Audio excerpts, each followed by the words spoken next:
Madam Speaker, my question is to the Premier.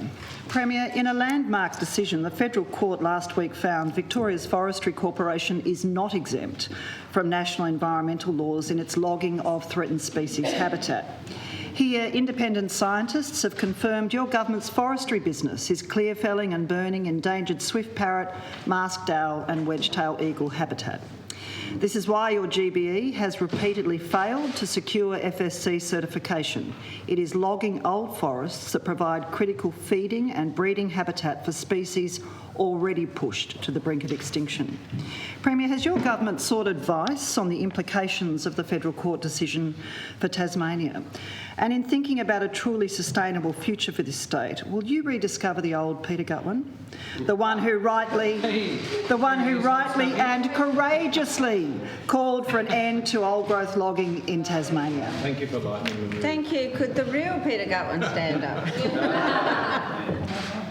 We're waiting. The Honourable the Premier. It'd be a good day for the state. Which is this? That'd be a real recovery.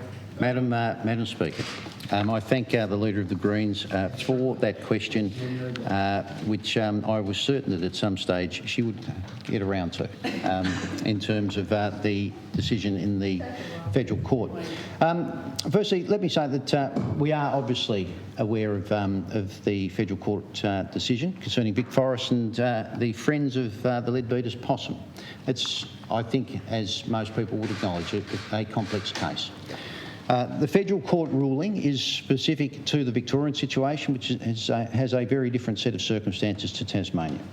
I have strong faith in our regional forestry agreement and the work our industry does to protect our wildlife during their operations.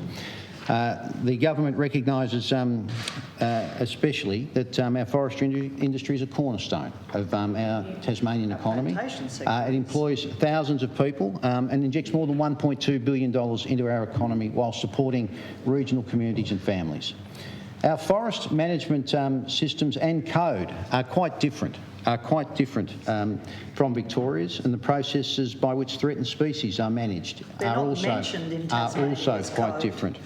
Madam Speaker, the judgment was complex and detailed, 430 pages, and it is being reviewed at the moment, Madam Speaker.